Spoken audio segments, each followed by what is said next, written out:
Cricket দুনিয়ার আসলে এক বড় খবর।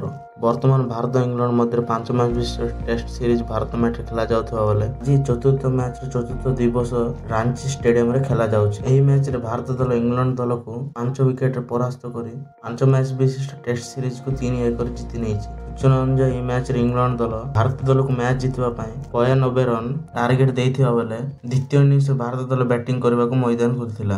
ଏହି ମ୍ୟାଚରେ ଭାରତୀୟ ଦଳ ଅଧିନାୟକ ରୋହିତ ଶର୍ମା ମଇଦାନର ଚତୁଃପାର୍ଶ୍ୱରେ ଛକା ଚୌକାର ବର୍ଷା କରି 6ଟି ଚୌକା ଓ ଗୋଟେ ଛକା ମାରି 55 ରନ୍ ସଂଗ୍ରହ କରି ଆଉଟ୍ ହୋଇଥିବା ବେଳେ ଅନ୍ୟପଟରେ ଯଶସ୍ୱୀ ଜୟସ୍ୱାଲ ମଧ୍ୟ 37 ରନ୍ କରି ଆଉଟ୍ ହୋଇଥିଲେ। କିନ୍ତୁ ଏହାପରେ ଭାରତୀୟ ଦଳ ଲଗାତାର ୱିକେଟ୍ ପତନ ଘଟିଥିବା ବେଳେ ସୁମନ ଗିଲ୍ ଓ ଧ୍ରୁବ ଚମତ୍କାର ବ୍ୟାଟିଂ କରି ମ୍ୟାଚ୍ ଜିତିବାର ପ୍ରମୁଖ ଭୂମିକା ଗ୍ରହଣ କରିଥିଲେ। ଭାରତୀୟ ଦଳ ଇଂଲଣ୍ଡ ବିପକ୍ଷ ଚତୁର୍ଥ ମ୍ୟାଚ୍ ଏକ ବିଶାଳ ବିଜୟ ହାସଲ କରିଥିବା ବେଳେ 2025 ମସିହାରେ ହେଉଥିବା WTC ପହଞ୍ଚି ପଏଣ୍ଟସ୍ ଟେବୁଲରେ ଦ୍ୱିତୀୟ ସ୍ଥାନରେ ରହି କୁଲଦୀପ ଯାଦବ ମଧ୍ୟ 4ଟି ୱିକେଟ୍ ଅକ୍ତିଆର କରିଥିବା ଦୀପ ଜୁଏଲ ପ୍ରଥମ ଇନିଂସରେ 90 ରନ୍ ଅତିରିକ୍ତ ଇଂଲଣ୍ଡ